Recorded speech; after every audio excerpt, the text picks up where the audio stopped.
Hey everyone, Jesse Patch here with another live streaming video.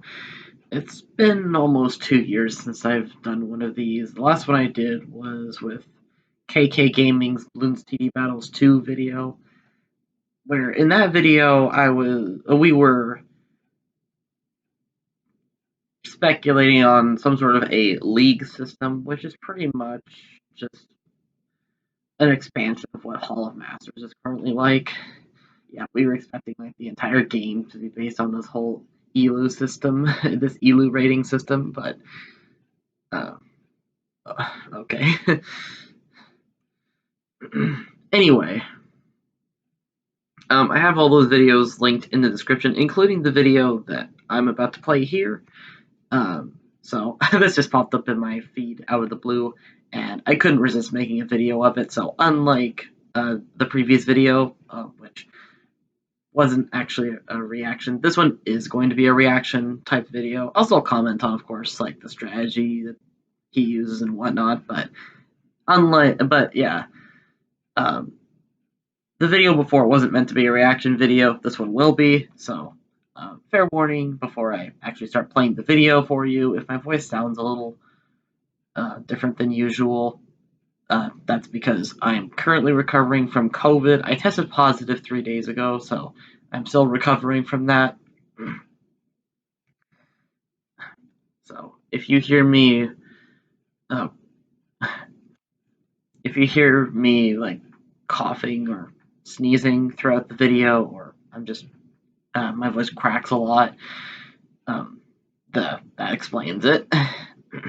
But yeah. So, without any further ado, let's get started with the video. And hello, Adpraz, welcome back. Glad to see you here. Today we're speedrunning Bloons Adventure Time TD. This is a really unique Bloons game which only lets you place each tower once, so you have to use really unique strategies, and it has tons of Adventure Time references, so it's awesome. But before we start the speedrun, this video is sponsored. Don't care about the sponsor, let's cut right to the chase. So here we go. Just jump straight into the game. No showing off each character's loadout, so it's just gonna watch and see what kind of loadout this guy has. Right off the bat here, this guy does have a star level advantage, but I can tell the character selection is not that great. Yeah. So, first off, no Super Monkey. So, just from the looks of this might be just a lot of paid. Like, this guy might have paid quite a bit to unlock, like, the premium characters, because I do see Hunter Marcy, and I'm salivating over her. I wish I could get her from my most recent Legendary Wish Orb. Instead, I got Train Boss, which is a joke of an ally, unfortunately. But yeah, that probably also explains probably the high star level as well. We'll see though. But just as of now, it looks like this guy has the star level advantage over me. I could level up my characters to 7 stars too if I wanted to, but I refuse. I'm keeping him at 5. So yeah. Run will start as soon as we click play. Right away, our first person we're going to want to place is going to be Warrior PB. She's really good since she's cheap, and she can also summon other people to come help her. So right now we have the Candy Archers. Some of them are not spawning in the best places, but when they're close by, they'll help us get extra damage. And Warrior PB is very good in this game because we can basically allow her to carry us in the early game, so we can save up money for other characters. But I mean, right now, look at all the Cookie Soldiers. None of them are even close. Come on, guys. You got to work at least a little bit hard. Laziest soldiers. Right in my throne room as well. I can't believe them. But basically, late how game this game too works easy, is SMH. instead of being able to place as many towers as you want, you only Early get game one too of easy, each tower. SMH. So we can only place one of our Warrior PBs, and that makes it so there are some different strategies you have to employ, and you got to be more conscious about what you're placing. But next, we're gonna go even take in the the later Flame Princess, rounds, who it's we still can too just easy. barely squeeze right in there. Otherwise, we would have had to get rid of the guy. It would have just The been kind difficulty of curve in this annoying. game But is we can really place Flame weird. Princess I can because understand she why a is lot of people extremely don't get strong. into this Probably game. my favorite tower in the game. If we get heat sense, she can deal with camo detection, she gets rid of ledge, she can deal with Moabs, she's really good. It's also kind of funny because we put Flame Princess and Princess Bubblegum right by each other, kind of awkward. You even get an achievement saying that when you place them for the first time. Yeah, I kind of stole that joke from the game. But anyways, things are looking pretty good. And right now we're kind of just focusing on getting Flame Princess some good damage, while Princess Bubblegum's main objective is dealing with any of the balloons that last too long, and then she can use her units to kill those. So we can get the Flame Burst right there. That's going to give us some extra damage. Now we can focus on getting some more units with Inspiring Presence, and we'll wait. Hey, it is Superior. Glad to see you here, and welcome. Always a pleasure to see you around. Just a little bit longer until we can get the Gumball Guards. Gumball Guards are really good in this game if they actually spawn in a place where I can use them. Dude is all the way over there. How are you supposed to be useful like that, dude? Okay, now they's run by me. So the nice thing about the Gumball Guards is... yeah, they're the best minion that Warrior Bubblegum has. Candy Copters are actually a downgrade unless you go for the upgrade after that. But even then, it's just not worth getting it all, so... I'll continue. Is they're really quick attackers. They just keep stabbing the balloons over and over again. I love those guys. They're even better than the archers, but I guess they both... Also just noticed Captain Cassie is in this loadout, but there's no water. But yeah, no Super Monkey in this loadout. That's just next level stuff right here. This is taking speedrunning to a whole new level. Have their good parts and their bad parts. Anyways, now I gotta get rid of these guys so I can actually place the Ice King, and finally we I also find it funny that Ice King is in this loadout, like two what? princesses. Also, he's only 4 stars. Eyes, which is going to allow him to see this guy probably just bought Unfortunately, in this game, there's no tower that allows all the towers by it to see camos. Well, there's no tower except for the... I don't see any good weapons in here, so yeah, probably just bought everything. I usually sell Ice King about round 60. I mean, even then, he's still useful. It's really once you're able to excuse me. It's when you're able to get Sun Avatar where he starts, he really falls off and is just effectively useless at that point. It's really only the mid game, the early to mid game, that he's actually useful. If you see my strategy guides, you will see me pair Winter Weather with Super Monkey's Disarming Charisma, and that combination works so well together. Like, it's insane. Especially if you put Goo Meter on one of those two characters, it just shreds. No joke. But, anyway. Ones you pay for, but we're not going to go into that right now. So that means you got to make sure you have individual towers that can deal with camo balloons, like Flame Princess and Ice King. The Ice King's also nice because we have a trinket on him, which turns some of the balloons into penguins, and then the Demonic Wishing Eye. Yeah, it's a fun trinket to use, but again, just due to how impractical Ice King is in the later parts of the game, it's just still not really worth having. But I do have fun using it.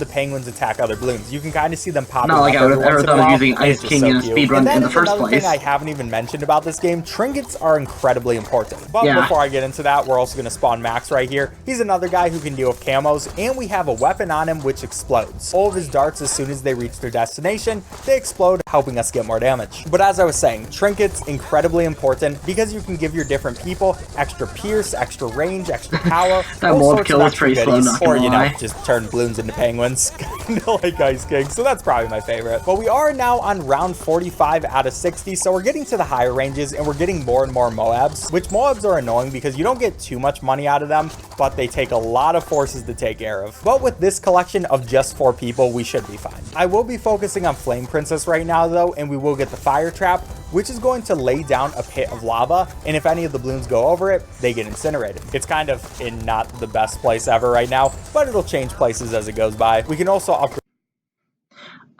By the way, I guess it's worth noting, Moab class balloons actually have more health on higher difficulties, so yeah. Definitely can be a force to reckon with on Impop. But yeah.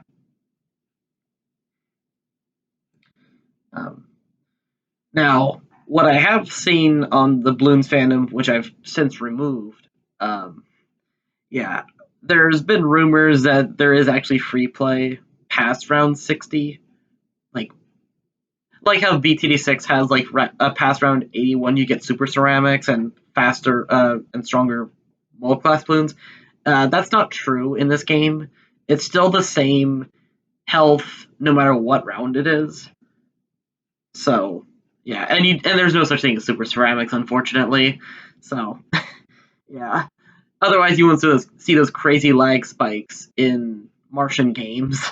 Let's be real about that. That game gets really laggy and pretty long too. So yeah. Upgrade PB a little bit more, give her some better attacking. And our next thing we're going to want to get is Elemental Transform. Ew. Yeah, no, this upgrade is just hot garbage.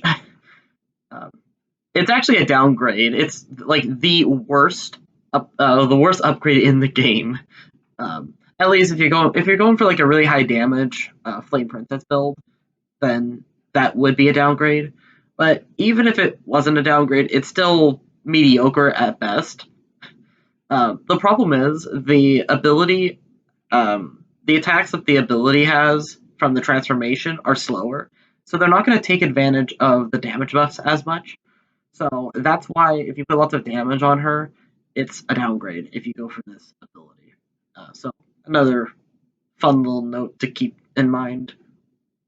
That's an ability we can use with Flame Princess, which is going to help us deal with round 60, at least hopefully. Yeah, I'm sorry. But we are now getting tons of different balloons, especially the regrows. Those are really annoying. Oh, but I also didn't even mention that we do have these abilities. Both of these abilities are from Trinkets that I activated earlier, and one pulls a Moab in, like right there, while the other gets a nice storm of nails coming down on everything. Those are two that you can just get through Trinkets, but then we can also get one through upgrading, which is going to be this ability, which transforms Flame Princess into something that completely murders everyone. It also recharges really fast too, so we can use it a lot. But for the last upgrade, yeah, I wouldn't bother doing that when you can just insta-kill with this makes like 4D sword, or better yet, yeah, I literally just read that out. But obviously for the last round, that's going to be important, and we can buy that right there. Yeah. So now we're just prepared for round number 60. I guess it can be useful in rounds like 66 or 72 where there are multiple of them. A couple did slip through for just a little bit, but not too much of a problem. Now we have some regrows and some camos. Not anything we really have to deal with, because now we can use all of our abilities at once, making the thing stand in place, raining down all these nails on it. Everything's exploding and stuff. Things are going terribly for these guys. And finally, it should be about time. As soon as I kill these guys, please, and that is going to be time 801, which I believe is the second place on the leaderboards. And for our second speedrun, we're on to Enchiridion. But for this one, I definitely didn't say it right. Don't worry, you're not alone. I did the same thing as well. So, yeah. Also, those leaderboards, yeah, very much uncontested.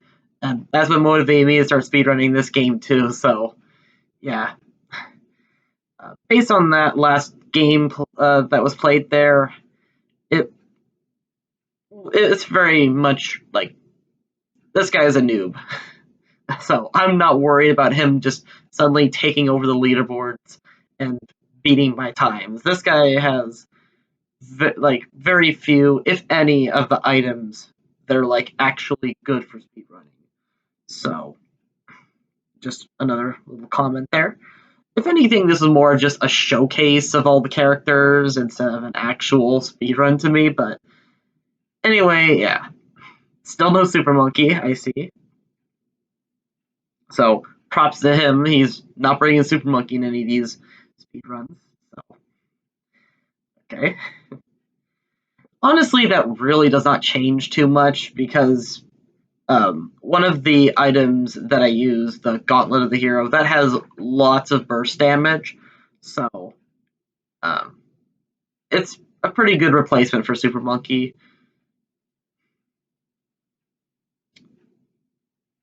And it's really not going to affect the time very much. So just a comment there. We're gonna go to the dark side and use the pay-to-win characters. So we'll start it right here, and right away you're gonna see Dungeon Finn. Now there are 3 different pay-to-win characters in this game, each that cost $10, and they're all overpowered. Starting with Dungeon Finn, we can get him, and he's just gonna be fine. Least we gave him 1 upgrade. 3. We won't even need to help him for the next little while. I mean, to be fair, this is a free game, so it's not the worst thing in the world that these guys are not gonna lie. I was hoping I'd get a premium character for my last legendary. So yeah, Dungeon Finn just able to do everything by himself. Don't really know what's going on with him with like that swirly thing around him.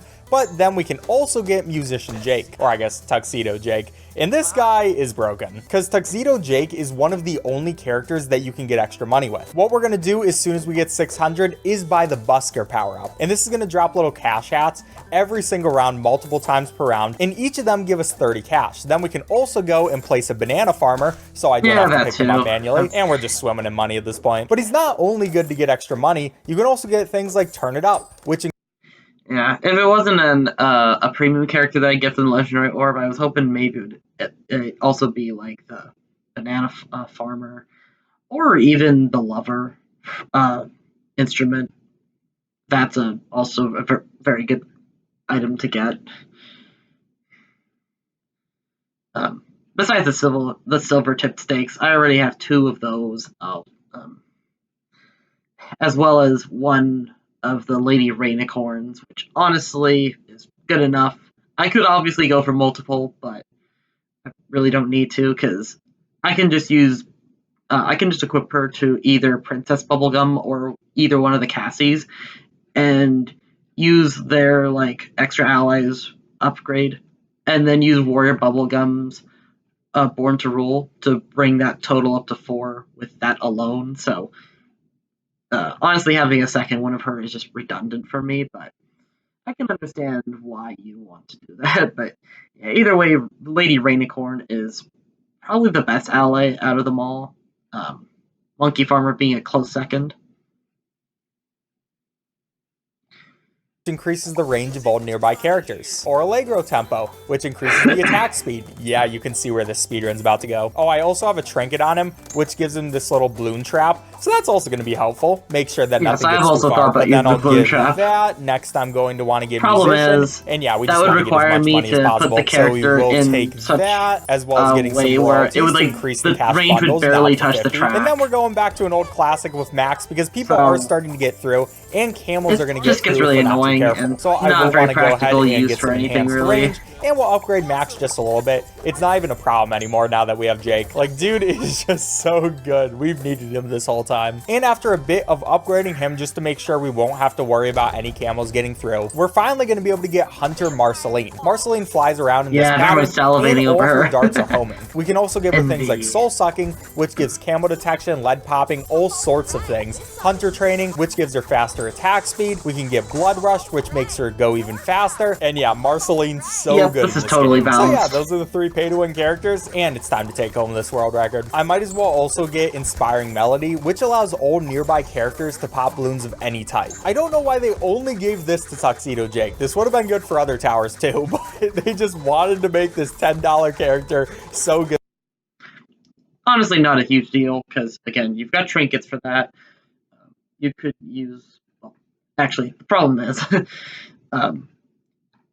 you've got Robo Monkey Visor, which is pretty much just an MIB for your character. Doesn't, of course, give it to surrounding characters, but it's pretty much just like a one-off thing for your character to just like pop any bloom type. Except camos, you need X-ray goggles for that one. But anyway, the issue is with the Robo Monkey Visor, that could only be equipped to ranged characters. So you can't equip it to Jake or Marceline or Finn. So in that case, and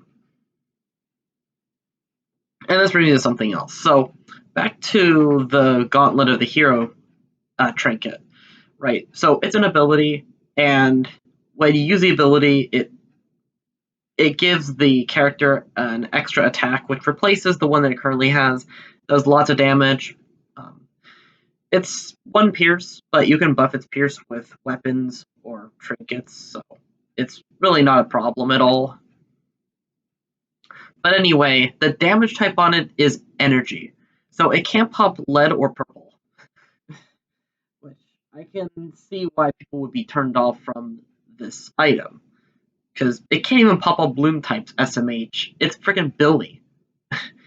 Yeah, I have educated myself a little bit with Adventure Time, just like watching some Adventure Time episodes. I've only watched a few, as well as look at the fandom for a bit more context on that side of the aisle. But the vast majority of my free time lately has been just slowly chipping away at what's left of my Rise and Fall of Ninja Kiwi video. I'm a little over halfway done with the video as it stands right now. So it's a pretty long video. If you my Bloons TD Battles 2 video is just like, if you thought that video took a lot of time, well, I mean, it really didn't. It was haphazardly created. I'm gonna be honest. It's very messy, disorganized. Didn't really put a lot of time into it. So, yeah. But rest assured, I'm definitely taking a lot more care with this Rise and Fall of Ninja Kiwi video to make sure everything in it is organized and whatnot. So, yeah. It's going to be around a 45-minute to an hour long video. So, yeah, that video is going to smash the Battles 2 video out of the water. In terms of like just how long the video is, and also just how much time in general this is taking to complete. But I don't want the sun to become like a self-advertising for my video. You know what I mean? So yeah, I'm going off topic here. But what the hell? Might as well go back to the video. Good that you absolutely need him, but we'll just keep upgrading our boys. We can give him some rock out, things like that. Go back to Max, make sure that he's doing well, and we haven't upgraded him in a while. He needs some upgrades, which he also becomes overpowered, as you can probably guess. Right? I haven't even upgraded the characters too much themselves. Honestly, so I was expecting to do a bit more commentary than this, but that doesn't even matter. Really just nothing interesting. So we're gonna kill everything nice and easy. And at this point, we might as well use some of our other guys, like Abracadaniel. This guy's just kind of funny because he transforms Bloons into butterflies, and he can even transform Moabs into butterflies, which is hilarious. So of course we're gonna get that for him. I don't know if any Bloons will get close enough to him, but hey, he's still there. And we'll also get the butterfly with a laser gun because he might as well help. We'll just put him right down there. Okay, if I can't.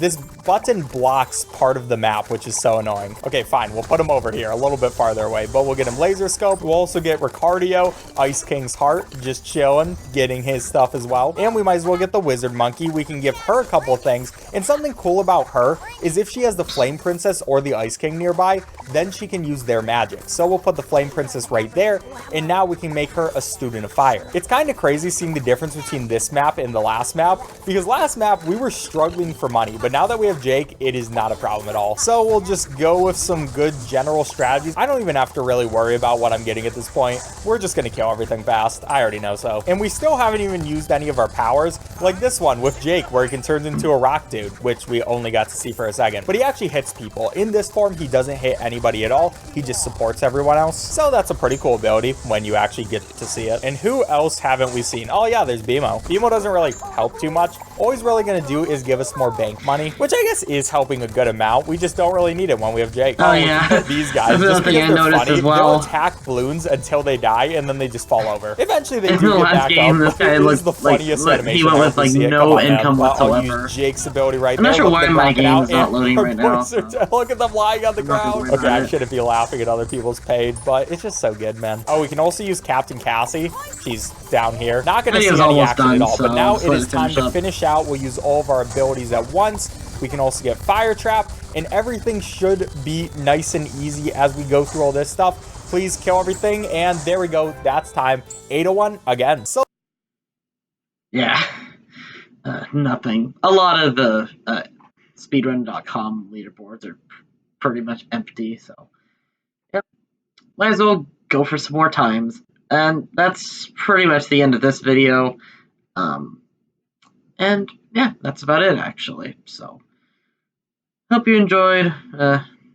didn't seem very eventful for me, but hopefully at least all of you enjoyed it, so I appreciate your time. That's it for this stream, and thanks for coming by.